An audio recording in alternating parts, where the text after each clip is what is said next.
Hello friends, good morning. आज हम लोग एक नए चैप्टर की ओर जा रहे हैं जिसका नाम है change in profit sharing ratio. Basically हम लोगों ने पिछले चैप्टर में पढ़ा था मीनिंग ऑफ पार्टनरशिप। तो section 4 as per Indian partnership act 1932 के सेक्शन 4 में पार्टनरशिप को डिफाइन किया, जहाँ क्या कहा था, partnership is an agreement between persons who have shared the profit of business carried on by all or any one of them acting for all। इसका मतलब ये पार्टनरशिप जो क्रिएट हुई, पार्टनरशिप इज एन एग्रीमेंट। इसका मतलब partnership जो start हुई वो किससे स्टार्ट हुआ? एग्रीमेंट से। और इस एग्रीमेंट में अगर किसी तरह का कोई चेंज होता है उसे हम क्या कहते हैं? रिकॉन्स्टिट्यूशन।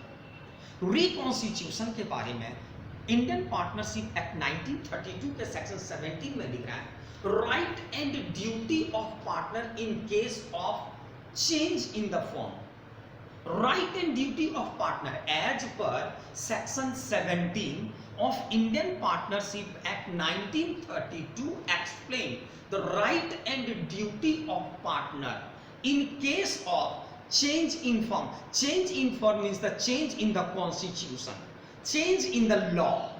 हमारे आपके बीच जो एग्रीमेंट हुई, हम दोनों ने मिलकर एक पार्टनरशिप फॉर्म क्रिएट किया और इसके लिए हमने एक पार्टनरशिप डीड बनाया। इस डीड में अगर किसी तरह का कोई चेंज होता है तो ये चेंज किस रीजन से और किस तरीके से हो सकता है?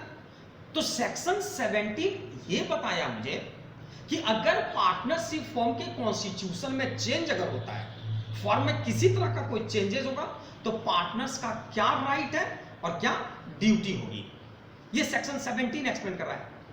किस तरीके से हो सकता है? तो आपके बुक में लिखा हुआ first, change in profit sharing ratio between existing partner. Partner वही है, फॉर्म सेम है, लेकिन उस एग्जिस्टिंग पार्टनर के प्रॉफिट शेयरिंग रेशियो में चेंज हो गया। Suppose that A, B and C are partners sharing profit and loss in the ratio of 5:3:2। First year, second year, third year, fourth year, 4-5 साल बीत जाने के बाद अचानक इन लोगों ने अपने प्रॉफिट शेयरिंग रेशियो को चेंज किया और उन्होंने डिसीजन लिया कि अब हम लोगों का जो प्रॉफिट शेयरिंग रेशियो होगा वो इक्वली होगा, 1:1:1।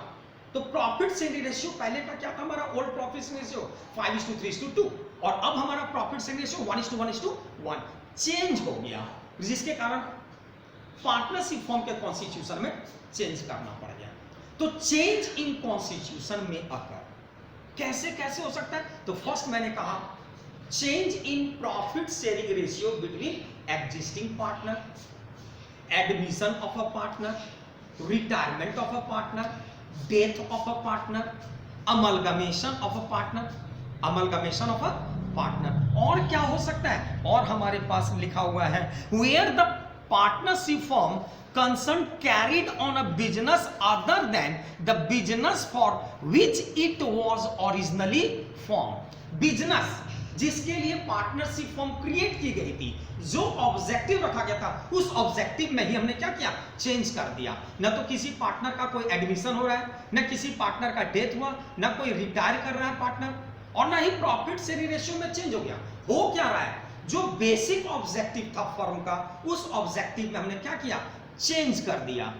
Also include reconstitution of firm. और एक लास्ट और इंपॉर्टेंट टर्म है हमारे पास, where the partnership business is carried on after the expiry of the term fixed for the period. अगर किसी खास काम को करने के लिए बने थे, किसी खास समय के लिए बनाया गया था और वो समय समाप्त हो जाता है after the expiry of fixed term, after the expiry of fixed term, वो फिक्स्ड टर्म समाप्त हो गया, उसके बाद भी बिजनेस क्या हो रही? चल रही है। ये सारा का सारा क्या है हमारे पास? सर्कमस्टेंसेस। अब हम लोगों को क्या पढ़ना है? पहला हमने क्या पढ़ा? Meaning of reconstitution. Reconstitution means change in the constitution of form, change in the agreement, change in the. और ये कैसे कैसे हो सकता है? तो मैंने क्या कहा? Change in profit sharing ratio between existing partner, ये फर्स्ट केस था हमारा। दूसरा, एडमिशन से, अगर किसी पार्टनर को आप एडमिट कर लेते हैं। तीसरा केस हमने क्या? किसी पार्टनर का रिटायरमेंट से हो सकता है, किसी पार्टनर के डेथ से हो सकता है, या किसी फर्म के दो या दो से अधिक फर्म मिलकर के एक नई फर्म को क्रिएट कर लेता है। Meaning of amalgamation, actually company act के सेक्शन 40 AS 40 में meaning of amalgamation, when two और more company amalgamate and form a new company और one existing company take over the business of another existing company are known as amalgamation. तो मैं यहां भी कह रहा हूं दो या दो से अधिक फर्म है और इन सब मिलकर के एक नए फर्म को बना लेता। Suppose that A and B एक सेपरेट पार्टनरशिप फर्म है, C और D सेपरेट पार्टनरशिप फर्म है और A B C D चारों मिलकर के एक नई फर्म को क्रिएट कर लिया, नाम रख लिया X and firm, A firm, Y firm, X firm, कोई नाम रख लेता है। तो ये दो अलग अलग फर्म है, दोनों मिल जाता है, इसको हम लोग क्या कहते हैं? अमलगमेशन। हमने क्या कहा? AS 14 में अमलगमेशन को डिफाइन किया। क्या कह रहा था अमलगमेशन? व्हेन टू और more company amalgamate and form a new company. When two और more company A limited B limited दोनों मिलकर के एक नई कंपनी बना ली जाती है AB लिमिटेड, जिसको क्या कहा गया? अमलगमेशन। जब फर्म के कॉन्स्टिट्यूशन में चेंज होगा और रीजन क्या है? Change in profit sharing ratio between existing partner. तो कौन कौन सा स्टेप आप लोगे? क्या कंसीडर, कौन सा पॉइंट कंसीडर करोगे?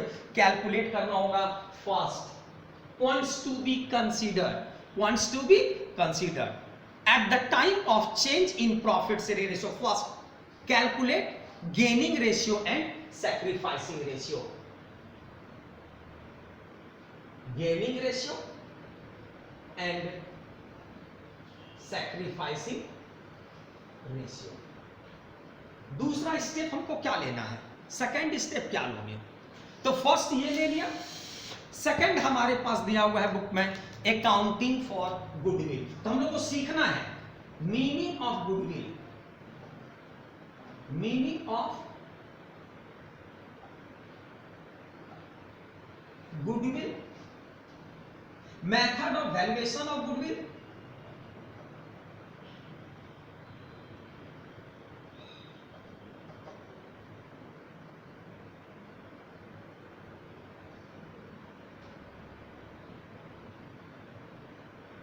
types of goodwill, factors affecting the goodwill, value of goodwill,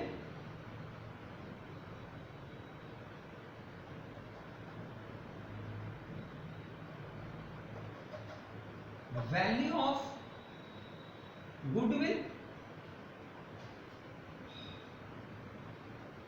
and its accounting for goodwill at the time of change in profit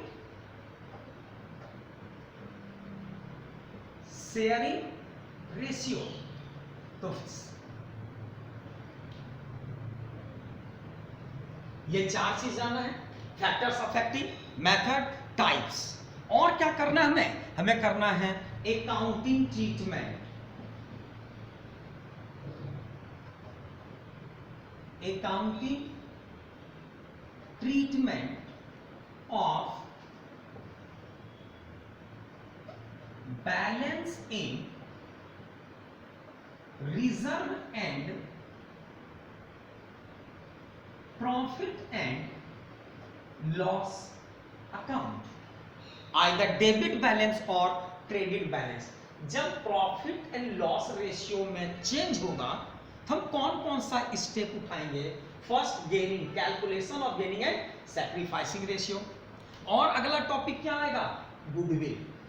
goodwill में मुझे क्या सीखना है? Meaning of goodwill, types of goodwill, method of valuation of goodwill, method of valuation of goodwill, accounting treatment for goodwill, accounting treatment of goodwill. Next, और अगला step क्या होगा?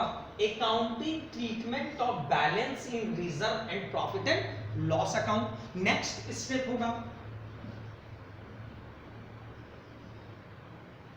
Revaluation of assets and liabilities and its accounting। revaluation of assets and liabilities and its accounting कब? At the time of changing profit sharing ratio between existing partner. और next step हमारा पास होगा adjustment of capital. Adjustment of capital, adjustment of capital, adjustment of capital according to new agreement, according to new agreement. जैसा agreement कहेगा उस तरीके से हम कैपिटल को एडजस्ट करेंगे। तो इस चैप्टर में हमारे पास पढ़ने के लिए कितना पॉइंट है? 5 पॉइंट है हमारे पास। कौन कौन सा फर्स्ट पॉइंट है? Change in profit sharing ratio में first calculate gaining and sacrificing ratio. Gaining ratio और सैक्रिफाइसिंग रेशियो का फॉर्मूला हमारे बुक में क्या दिया हुआ है? Gaining ratio, sacrificing. First gaining ratio equal to new ratio minus old ratio. Gaining ratio equal to old ratio minus new ratio. Old ratio minus, sorry, new ratio minus old ratio, new ratio minus old ratio. और sacrificing ratio equal to होता है हमारा old ratio minus sacrificing ratio. अब आगे हम लोग सीखेंगे how to calculate gaining ratio, how to calculate sacrificing ratio. Second हमारे पास होगा मीनिंग ऑफ गुडविल। गुडविल का क्या मतलब है? What is goodwill? Goodwill is an intangible, valuable assets of the business and denote surplus earning capacity. Repeat मैं करने जा रहा हूँ। Goodwill is an intangible. ये कैसा assets है? Intangible. Type of assets अलग अलग तरीके से डिफ्रेंशिएट कर सकते हैं। यहां मैं डिफ्रेंशिएट करने जा रहा हूं टेंजेबल और इनटेंजेबल एसेट्स। टेंजेबल और इनटेंजेबल, जिसका कोई फिजिकल फॉर्म है, जिसको हम देख सकते हैं, छू सकते हैं, उसको हम लोग क्या कहते हैं? Tangible, like building, plant, machine, furniture. Intangible asset जिसका कोई फिजिकल फॉर्म नहीं है ना, तो देख सकते हैं, बस फीलिंग होती है। तो मैंने क्या कहा? Goodwill is an intangible. Intangible assets include goodwill, patent, copyright, know how, license, franchises, loom hour etcetera etcetera. तो गुडविल क्या था? तो goodwill is an intangible valuable assets of the business and denote surplus earning capacity. Surplus earning capacity, ये हमारे पास goodwill है। अब types of goodwill की मैं बात करूं तो two type of goodwill, two type of goodwill, two type of goodwill, two type of goodwill, two type of goodwill, two type of goodwill, two type of goodwill. Goodwill basically two type of goodwill.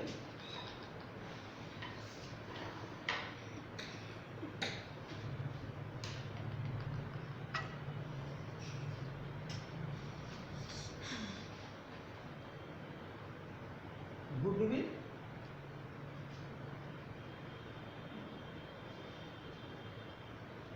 two type of goodwill known as purchased goodwill and non purchased goodwill. Non purchased goodwill also known as self generated goodwill.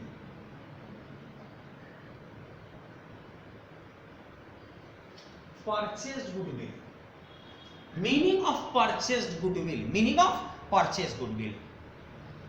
If the purchase consideration is more than the net assets, value of net assets. If the purchase consideration is more than net assets. मान लेते हैं इस pen का value, market value इस pen का 20 rupees है। कितना है? 20 रुपीज। और अगर सचिन तेंदुलकर इस पेन के ऊपर साइन कर दे तो मैं इसे 500 रुपए भी पे करने के लिए तैयार। ये जो मैंने एक्स्ट्रा पे किया, 20 का पेन है, हमने कितना पे कर दिया? 500। ये जो सरप्लस पे किया, कितना सरप्लस? 480। तो क्या मैंने डिफाइन किया? If the purchase consideration is more then net assets. तो नेट एसेट्स इसका वैल्यू था 20, हमने कितना पे कर दिया? 500 रुपए पे कर दिया, 500 पे। ये जो एक्स्ट्रा पे किया, such excess are known as goodwill. तो मैं यहां लिखता हूं if the purchase consideration is more than the net assets, such excess are known as purchased goodwill. क्या कहा? If the purchase consideration is more than net assets, such excess are known as purchased goodwill. और दूसरा क्या हमारे पास? Non purchase और self generated goodwill. Self generated goodwill जिसको हमने कहीं मार्केट से परचेज नहीं किया, कहीं मार्केट से परचेज नहीं किया, खुद की मेहनत से बनाया. तो how to calculate this type of goodwill?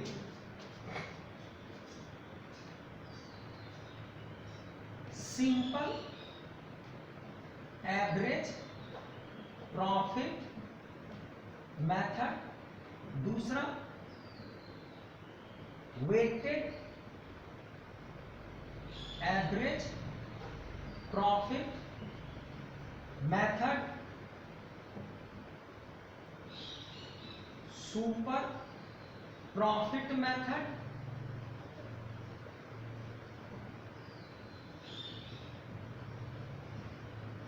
Capitalisation of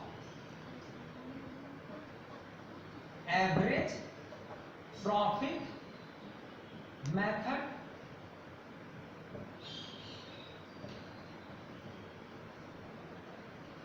capitalisation of super profit method and annuity method. अब इन सभी में फिर मैं बता रहा हूं type of goodwill, two type of goodwill, purchase goodwill and non purchase goodwill. Two type of goodwill, purchase goodwill and non purchase goodwill. Purchase goodwill, if the purchase consideration is more than the net assets, such excess are known as purchase goodwill. Net assets equal to total assets minus fictitious assets minus outside liabilities. Total assets minus fictitious assets minus outside liabilities are known as net assets. Fictitious assets include, fictitious assets generally किसको किसको include करता है? Debit balance of profit and loss account known as loss. Debit balance of profit and loss. Loss on issue of shares, loss on issue of debentures, discount on issue of shares, discount on issue of debentures, commission brokerage on issue of shares or debentures, etc etc. ये सारा का सारा हमारा कौन सा है? Fictitious assets. तो ऐसा कुछ है तो माइनस करेंगे. अब चूंकि हम लोग पढ़ रहे हैं क्या? पार्टनरशिप, तो शेयर से रिलेटेड कोई होगा ही नहीं आइटम. तो कौन सा आइटम होगा? Debit balance of profit and loss account, advertisement suspense, advertisement suspense, ये सारा आइटम होगा हमारे पास. और क्या हमारे पास? Next non purchase goodwill, also known as self generated goodwill. Self generated, how to calculate self generated goodwill? Simple average profit method, weighted average profit method, super profit method, capitalization of average profit method, capitalization of super profit method and annuity method. इन सभी में एक word use किया गया है, profit profit profit profit. Meaning of profit, meaning of, what is the meaning of profit? What is the meaning of profit? For the purpose of valuation of goodwill. What is the meaning of profit? For the purpose of valuation of goodwill. Thank you friends.